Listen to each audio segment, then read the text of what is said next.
ನಮಸ್ಕಾರ. ಇವತ್ತಿನ ನಮ್ಮ ಈ ಚರ್ಚೆಗೆ ಸ್ವಾಗತ. ನಾವಿವತ್ತು ಒಂದು ಆ, ತುಂಬಾನೇ ಮುಖ್ಯವಾದ ವಿಷಯದ ಬಗ್ಗೆ ಮಾತಾಡೋಣ ಅನ್ಕೊಂಡಿದೀವಿ. ಕೋಪ ಇದೆಲ್ಲ, ಅದರ ವಿನಾಶಕಾರಿ ಗುಣಗಳು ಮತ್ತೆ ಕ್ಷಮೆ, ಅದರ ಶಕ್ತಿ ಏನು ಅನ್ನೋದ್ರ ಬಗ್ಗೆ. ಹೌದು. ಇದಕ್ಕೆ ನಮ್ಮ ಆಧಾರ ಒಂದು ಹಳೆ ಹಿಂದಿ ಲೇಖನ. ಶೀರ್ಷಿಕೆ ಕ್ರೋಧ ಮತ್ ಕರೋ ಕ್ಷಮಾ ಕರೋ, ಅಂದ್ರೆ ಕೋಪ ಬೇಡ, ಕ್ಷಮಿಸಿಬಿಡಿ ಅಂತ. ಹ್ಮ್ ತುಂಬಾ ಸರಳವಾದ ಶೀರ್ಷಿಕೆ, ಆದ್ರೆ ಅರ್ಥ ಬಹಳ ಆಳವಾಗಿದೆ. ಖಂಡಿತ.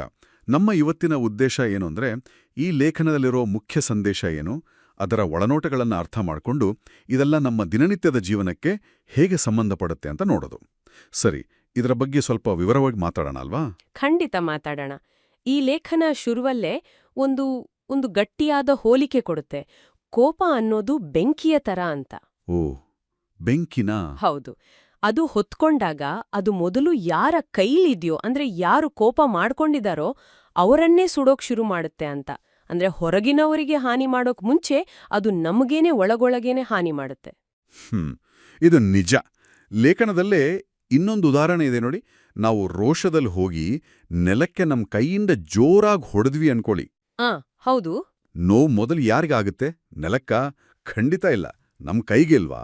ಸರಿ ಸರಿ.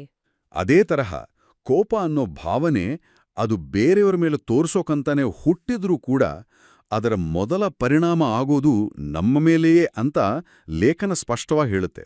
ಇದೊಂದು ಏನಂತಾರೆ, ಸ್ವಯಂ ಹಾನಿ ಮಾಡ್ಕೊಳ್ಳೋ ಪ್ರಕ್ರಿಯೆ ತರ. ಹೌದು ಹೌದು. ಈ ಸ್ವಯಂ ವಿನಾಶ ಅನ್ನೋ ಅಂಶ ಇದೆಯಲ್ಲ, ಅದು ಬಹಳ ಮುಖ್ಯ.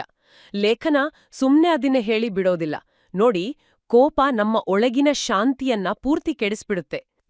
ಮನಸ್ಸಿಗೆ ನೆಮ್ಮದಿ ಇರಲ್ಲ, ಯೋಚನೆ ಮಾಡೋ ಶಕ್ತಿನೇ ಕಡಿಮೆ ಆಗುತ್ತೆ. ಮತ್ತೆ ಈ ಕೋಪ ಜಾಸ್ತಿ ಕಾಲ ಇದ್ರೆ ಅದು ನಮ್ಮ ದೇಹದ ಆರೋಗ್ಯದ ಮೇಲೂ ಕೆಟ್ಟ ಪರಿಣಾಮ ಬೀರಬಹುದು ಅಂತ ಲೇಖನ ಸೂಚ್ಯವಾಗಿ ಹೇಳುತ್ತೆ. ಅಂದ್ರೆ ನಾವು ಬೇರೆಯವರಿಗೆ ಕೆಟ್ಟದ್ದು ಬಯಸೋವಾಗ್ಲೇ ನಮ್ಗೆ ನಾವೇ ಮೊದ್ಲು ಹಾನಿ ಮಾಡ್ಕೋತಾ ಇದೀವಿ. ಇದು ನಾವು ಸಾಮಾನ್ಯವಾಗಿ ಕೋಪದ ಬಗ್ಗೆ ಹೀಗೆ ಯೋಚನೆ ಮಾಡಿರಲ್ಲ ಅನ್ಸುತ್ತೆ. ಅದೇ ಅಲ್ವಾ ವಿಶೇಷ. ಲೇಖನ ಈ ಅಂಶವನ್ನೇ ಒತ್ತಿ ಹೇಳ್ತಾ ಇರೋದು. ಸರಿ, ಈ ಸ್ವಯಂ ಹಾನಿಯ ವಿಚಾರ ಅರ್ಥ ಆದ್ಮೇಲೆ ಲೇಖನ ನಮ್ಮನ್ನ ಮುಂದಿನ ಹಂತಕ್ಕೆ ಕರ್ಕೊಂಡೋಗುತ್ತೆ. ಅದು ಹೇಳುತ್ತೆ, ಸೇಡು ತೀರ್ಸ್ಕೊಳ್ಳಕ್ಕೆ ನಮ್ಮತ್ರ ಪೂರ್ತಿ ಶಕ್ತಿ ಇದೆ, ಸಾಮರ್ಥ್ಯ ಇದೆ ಅಂದ್ಕೊಳ್ಳಿ. ಆಗ್ಲೂ ಕೂಡ ನಾವು ಕ್ಷಮೆಯ ದಾರಿಯನ್ನೇ ಆರಿಸ್ಕೋಬೇಕು ಅಂತದು ಬಲವಾಗಿ ಹೇಳುತ್ತೆ. ಸಾಮಾನ್ಯವಾಗಿ ಸೇಡು ತೀರ್ಸ್ಕೊಳ್ಳೋದು ಒಂದು ಸಹಜವಾದ ಪ್ರತಿಕ್ರಿಯೆ ಅಂತ ಅನ್ಸುತ್ತಲ್ಲ. ಹಾಗಿದ್ರೂ ಲೇಖನ ಯಾಕೆ ಕ್ಷಮೆನೇ ಅದಕ್ಕಿಂತ ದೊಡ್ಡದು, ಶ್ರೇಷ್ಠವಾದದ್ದು ಅಂತ ಹೇಳುತ್ತೆ? ಅದ್ರ ಹಿಂದಿನ ಕಾರಣ ಏನು? ಅದಕ್ಕೆ ಲೇಖನದಲ್ಲಿ ಸ್ಪಷ್ಟವಾದ ಕಾರಣಗಳನ್ನ ಕೊಟ್ಟಿದ್ದಾರೆ.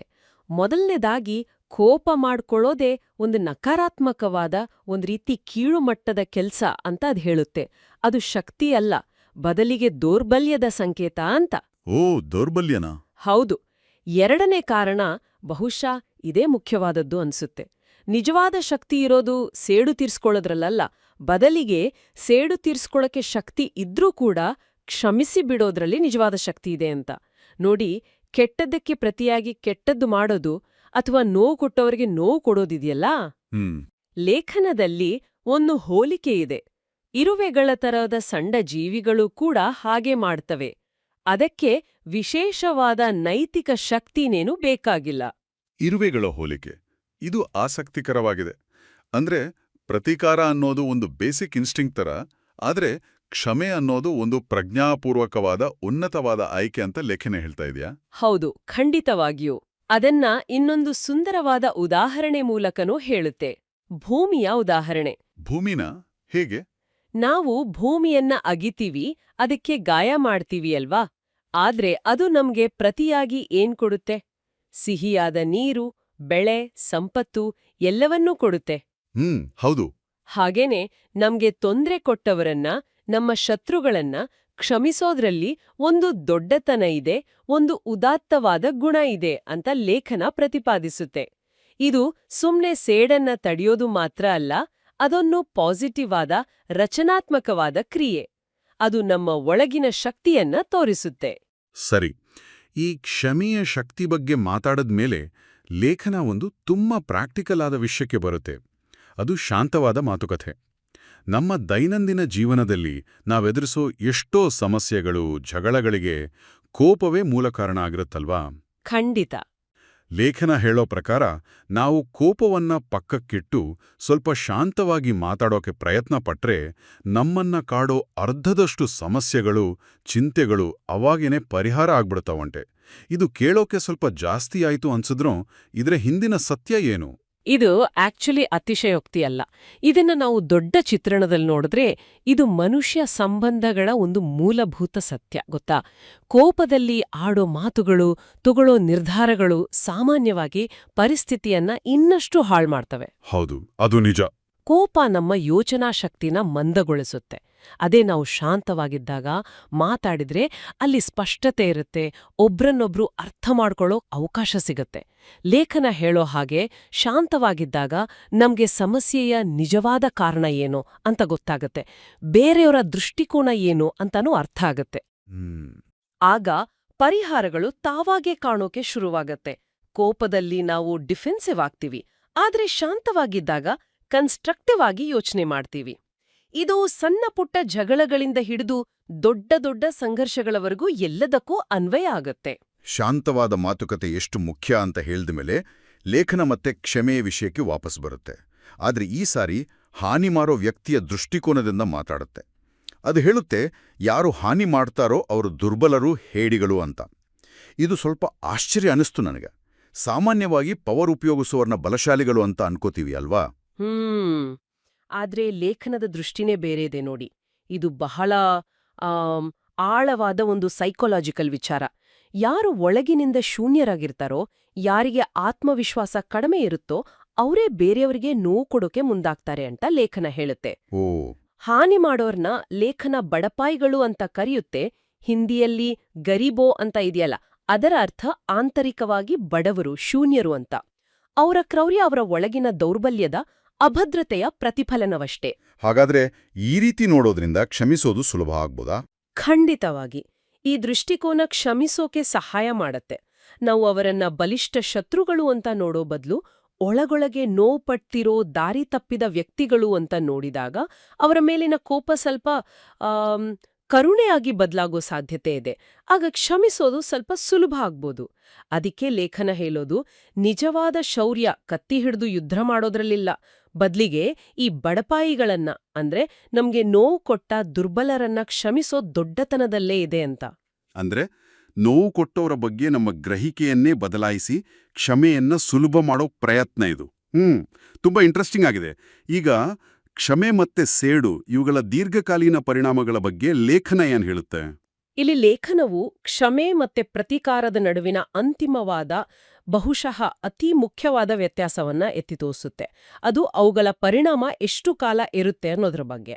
ಲೇಖನದ ಮಾತನ್ನ ಹೇಳೋದಾದ್ರೆ, ಸೇಡು ತೀರಿಸ್ಕೊಂಡಾಗ ಸಿಗೋ ಸಂತೋಷ ಇದೆಯಲ್ಲ, ಅದು ಕೇವಲ ಕುಚ್ ಘಂಟೆ ಖುಷಿ, ಅಂದ್ರೆ ಕೆಲವೇ ಗಂಟೆಗಳ ಖುಷಿ ಅಷ್ಟೇ. ಅಷ್ಟೇನಾ? ಹೌದು, ಅದು ಕ್ಷಣಿಕ. ಆ ಕ್ಷಣಕ್ಕೆ ಸಮಾಧಾನ ಅನ್ಸುತ್ತೆ, ಆದ್ರೆ ಅದು ಬೇಗ ಮಾಯ ಆಗತ್ತೆ. ಕೆಲವೊಮ್ಮೆ ಆಮೇಲೆ ಪಶ್ಚಾತ್ತಾಪ ಕೂಡ ಆಗಬಹುದು. ಹಾಗಾದ್ರೆ ಕ್ಷಮೆಯಿಂದ ಸಿಗೋ ಪರಿಣಾಮ?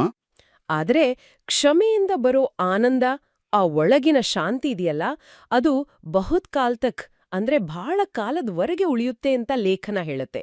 ಬಹುಶಃ ಜೀವನ ಪೂರ್ತಿ ಇರಬಹುದು. ಕ್ಷಮೆ ನಮ್ಮ ಮನಸ್ಸಿನ ಮೇಲಿರೋ ಭಾರವನ್ನ ಇಳಿಸ್ಬಿಡುತ್ತೆ. ನಿಜ. ಅದು ನಮ್ಮನ್ನ ಕೋಪದ ವಿಷ ವರ್ತುಲದಿಂದ ಹೊರಗೆ ತರುತ್ತೆ. ನೋಡಿ, ಪ್ರತೀಕಾರ ನಮ್ಮನ್ನ ಹಳೆ ಘಟನೆಗೆ ಕಟ್ಟಿ ಹಾಕಿದ್ರೆ, ಕ್ಷಮೆ ನಮ್ಮನ್ನ ಅದರಿಂದ ಬಿಡುಗಡೆ ಮಾಡುತ್ತೆ, ಮುಂದಕ್ಕೆ ಹೋಗೋಕೆ ಸಹಾಯ ಮಾಡುತ್ತೆ. ಈ ದೀರ್ಘಕಾಲದ ಮಾನಸಿಕ ನೆಮ್ಮದಿ, ಈ ಶಾಂತಿಯೇ ಕ್ಷಮೆಯ ನಿಜವಾದ ಫಲ. ಸೇಡಿನ ಆ ಕ್ಷಣಿಕ ಉದ್ವೇಗಕ್ಕಿಂತ ಕ್ಷಮೆಯ ಶಾಶ್ವತವಾದ ಪ್ರಶಾಂತತೆನೇ ಹೆಚ್ಚು ಬೆಲೆ ಬಾಳೋದು ಅನ್ನೋದು ಲೇಖನದ ಕೊನೆಯ ಸಂದೇಶ. ಹಾಗಾದ್ರೆ ಈ ಇಡೀ ಚರ್ಚೆಯ ಸಾರಾಂಶವನ್ನ ಒಂದೆರಡು ಮಾತಲ್ಲಿ ಹೇಳೋದಾದ್ರೆ, ಈ ಚಿಕ್ಕ ಲೇಖನ ನಮಗೆ ಹಲವಾರು ಮುಖ್ಯ ಪಾಠಗಳನ್ನು ಹೇಳಿಕೊಡುತ್ತೆ. ಒಂದು, ಕೋಪ ಅನ್ನೋದು ಮೊದಲು ನಮಗೇನೆ ಹಾನಿ ಮಾಡುತ್ತೆ. ಹೌದು. ಎರಡನೇದು, ಸೇಡು ತೀರಿಸ್ಕೊಳ್ಳಕ್ಕೆ ಶಕ್ತಿ ಇದ್ರೂ ಕ್ಷಮಿಸೋದೇ ನಿಜವಾದ ಶಕ್ತಿ, ದೊಡ್ಡತನ. ಮೂರನೇದು, ಶಾಂತವಾಗಿ ಮಾತಾಡಿದ್ರೆ ಅರ್ಧ ಸಮಸ್ಯೆ ಬಗೆಹರಿಯುತ್ತೆ. ಖಂಡಿತ. ಮತ್ತೆ ಕೊನೆಯದಾಗಿ, ಕ್ಷಮೆಯಿಂದ ಸಿಗೋ ಶಾಂತಿ, ನೆಮ್ಮದಿ ಬಹಳ ಕಾಲ ಇರುತ್ತೆ. ಅದು ಸೇಡಿನ ಕ್ಷಣಿಕ ಖುಷಿಗಿಂತ ದೊಡ್ಡದು. ಇವೆಲ್ಲ ಒಂದಕ್ಕೊಂದು ಸಂಬಂಧ ಇರುವ ಹಾಗೆ ಕಾಣಿಸುತ್ತೆ ಅಲ್ವಾ? ಖಂಡಿತವಾಗಿ. ಬಹುಶಃ ಈ ಚರ್ಚೆ ಕೇಳಿದ್ಮೇಲೆ ನಾವೆಲ್ಲರೂ ಒಂದು ಸಣ್ಣ ಪ್ರಯತ್ನ ಮಾಡಬಹುದು ನಮ್ಮ ದಿನನಿತ್ಯದ ಜೀವನದಲ್ಲಿ. ಮುಂದಿನ ಸಲ ನಮ್ಗೆ ಕೋಪ ಬರುವಂಥ ಸನ್ನಿವೇಶ ಬಂದಾಗ ಅಥವಾ ಯಾರ ಜೊತೆಗಾದ್ರೂ ಮನಸ್ತಾಪ ಆದಾಗ ಒಂದು ಕ್ಷಣ ನಿಂತು ಯೋಚನೆ ಮಾಡಬಹುದು. ಈ ಲೇಖನದ ಮಾತುಗಳನ್ನ ನೆನಪು ಮಾಡ್ಕೊಂಡು ಕೋಪದ ಬದಲು ಕ್ಷಮೆಯನ್ನ ಅಥವಾ ಜೋರು ಮಾತಿನ ಬದಲು ಶಾಂತವಾದ ಸಂವಹನೆಯನ್ನ ಆರಿಸ್ಕೊಳ್ಳೋಕ್ಕೆ ಸಾಧ್ಯನಾ ಅಂತ.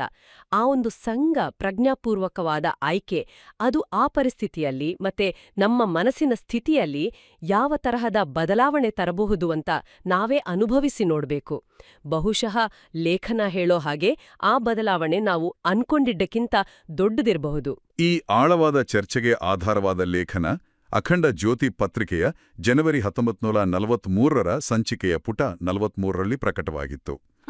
ಇಂತಹ ಎಲ್ಲಾ ಉಪನ್ಯಾಸಗಳನ್ನು ಋಷಿ ಚಿಂತನ್ನರ ಮಾರ್ಗದರ್ಶನದಲ್ಲಿ ಸಂಕಲಿಸಲಾಗಿದೆ ಮತ್ತು ಈ ಲೇಖನವು ಋಷಿ ಚಿಂತನ್ನರ ಮಾರ್ಗದರ್ಶನ ಅನ್ನೋ ಪುಸ್ತಕದ 63ನೇ ಪುಟದಲ್ಲಿಯೂ ಕಂಡುಬರುತ್ತದೆ. ಧನ್ಯವಾದಗಳು.